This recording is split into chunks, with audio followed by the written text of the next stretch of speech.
Assalamualaikum warahmatullahi wabarakatuh. Perkenalkan, saya Zara Elviani dari Prodi D3 Kebidanan Universitas Muhammadiyah Riau. Di sini saya akan menjelaskan tentang kehamilan untuk memenuhi tugas mata kuliah pengantar asuhan kebidanan yang diampu oleh dosennya itu Ibu Nufayulita. Baiklah, sebelumnya di sini saya akan menjelaskan tentang apa itu kehamilan. Kehamilan adalah suatu proses penyatuan spermatozoa dan ovum yang dilanjutkan dengan nidasi. Kehamilan normal biasanya berlangsung lebih kurang 40 minggu atau biasa disebut dengan 9 bulan. Kehamilan selama 40 minggu ini memiliki 3 trimester. Yang pertama 0 sampai 13 minggu, yang kedua 14 sampai 26 minggu, selanjutnya 27 sampai 40 minggu. Trimester pertama ini yaitu pada saat periode ini ada kebanyakan ibu-ibu mengalami keguguran atau kecacatan dari lahir pada periode ini. Trimester kedua yaitu fase perkembangan dan pertumbuhan janin. Selanjutnya trimester ketiga yaitu fase di mana kematangan pada organ-organ tubuh janin.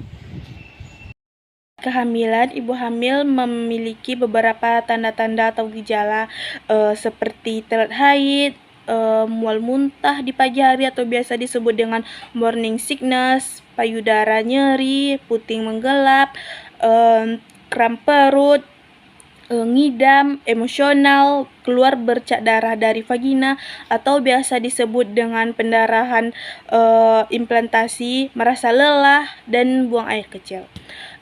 Tanda-tanda kehamilan ini juga memiliki beberapa golongan atau kelompok. Yang pertama, tanda-tanda tidak pasti hamil. Yang pertama, amenorea, yaitu berhentinya menstruasi atau haid.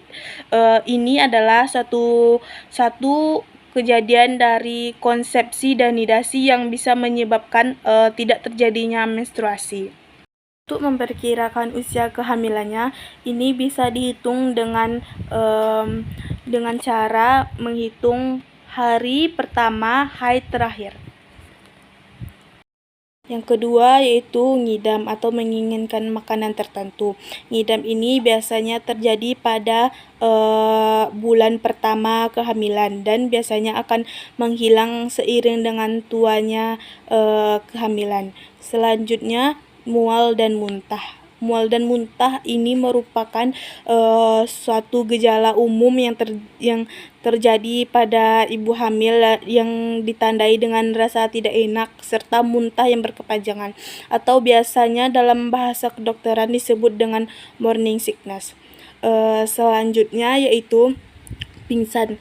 Ini merupakan gangguan ini sering terjadi pada tempat ramai atau biasanya akan hilang setelah 16 minggu pada masa kehamilan. Selanjutnya kelelahan. Selanjutnya yaitu gangguan kencing. Ini merupakan penyebab karena desakan uterus. Gejala ini timbul karena janin mulai masuk ke ruang panggul dan menekan kandung kemih. Selanjutnya pigmen kulit. Terakhir mamae membesar. Mamae terasa tegang dan nyeri yang disebabkan oleh pengaruh hormon estrogen dan progesteron yang merangsang duktus dan alveoli payudara.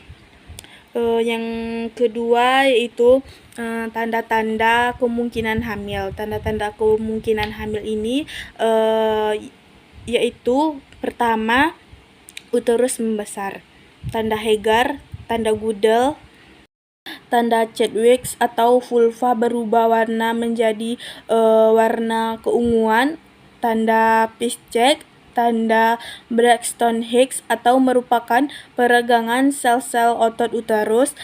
Selanjutnya teraba Ballotman dan terakhir tes urin kehamilan yang positif. ketiga tanda pasti kehamilan, yaitu denyut jantung bayi yang dapat didengar dengan menggunakan Doppler, yang biasanya ini dapat didengar pada 18 sampai 20 minggu. Selanjutnya kerangka janin yang dapat kita lihat melalui USG. Selanjutnya gerakan janin yang dapat kita raba. Selanjutnya melihat, meraba atau mendengar pergerakan saat melakukan pemeriksaan. Selanjutnya saya akan menjelaskan tentang konsepsi dan nidasi. Konsepsi adalah konsepsi biasanya disebut dengan pembuahan, yaitu peristiwa yang terjadi di ampula tuba, di mana sel telur bertemu dengan sperma. Ovulasi terjadi pada hari ke-11 sampai 14 siklus menstruasi normal. Selanjutnya nidasi. Nidasi adalah peristiwa tertanamnya sel telur yang dibuahi ke dalam endometrium. Sel telur yang telah dibuahi akan membela diri menjadi blastomer. Pada hari ketiga 16 blastomer disebut morula. Pada hari keempat morula berbentuk rongga dan disebut dengan blastula. Selanjutnya yaitu pertumbuhan dan perkembangan hasil konsepsi. Yang pertama yaitu plasenta. Plasenta itu lapisan yang menempel pada dinding rahim. Fungsinya untuk menjaga asupan darah dari ibu ke bayi melalui tali pusat. Selanjutnya janin. Yang ketiga yaitu cairan amnion atau cairan air ketuban. Cairan air ketuban ini berfungsi untuk fetus bergerak dengan bebas dan menstabilkan suhu dan lainnya. Yang keempat tali pusat. Selanjutnya saya akan menjelaskan tentang fisiologi pada masa kehamilan. Yang pertama metabolisme. Metabolisme itu yaitu kebutuhan nutrisi meningkat, berat badan ibu juga bertambah. Selanjutnya reproduksi. Reproduksi ini ada beberapa perubahan, yaitu yang pertama pada uterus, yaitu rahim membesar, berbentuk bundar, dan adanya tanda Hegar dan budal. Selanjutnya perubahan pada vagina, yaitu berwarna merah kebiruan atau tanda Chadwick. Selanjutnya ovarium. Perubahan pada ovarium ini adalah ditandai dengan adanya corpus uteri gravidarium. Selanjutnya perubahan pada payudara, yaitu payudara mulai membesar pada minggu ke-6 dan papila dan areola mulai berpigmentasi. Selanjutnya perubahan pada integumen, yaitu jaringan kulit elastis, tumbuhnya kuku dan rambut. Selanjutnya perkemihan, yaitu perubahan pada perkemihan ini yaitu rasa ibu sering merasakan ingin kencing. Selanjutnya perubahan pada pencernaan, yaitu rahim semakin membesar sehingga menekankan rektum dan usus bagian bawah sehingga terjadi sembelit atau konstipasi.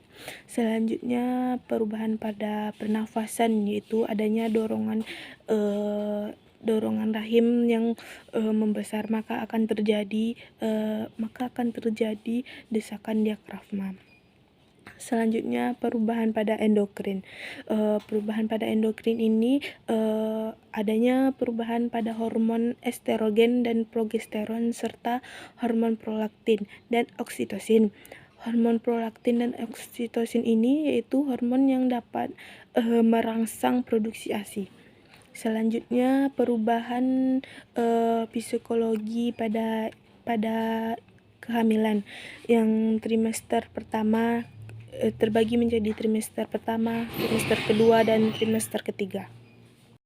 Saya akan menjelaskan tentang adaptasi psikologi pada trimester pertama, yaitu ibu fokus pada diri sendiri, bersikap ambivalen, yaitu sikap kekecewaan atau depresi, lemas bercampur dengan bahagia. Selanjutnya perubahan pada emosional. Trimester ketiga yaitu hubungan sosial dengan orang lain meningkat. Selanjutnya ibu mulai merasakan gerakan dari bayi, dan ibu merasa terlepas dari kekhawatiran dan ketidaknyamanan. Pada trimester ketiga yaitu ibu sudah merasakan rasa tidak sabar akan hadirnya seorang bayi. Selanjutnya ibu merasakan tidak nyaman pada dirinya. Ibu khawatir bayi lahir dengan tidak normal. Selanjutnya berhayal tentang bayinya dan ibu ingin menyudahi kehamilannya. Hanya itulah penyampaian materi dari saya tentang kehamilan. Jika ada kesalahan atau ada kekurangan, saya mohon maaf. Wassalamualaikum warahmatullahi wabarakatuh.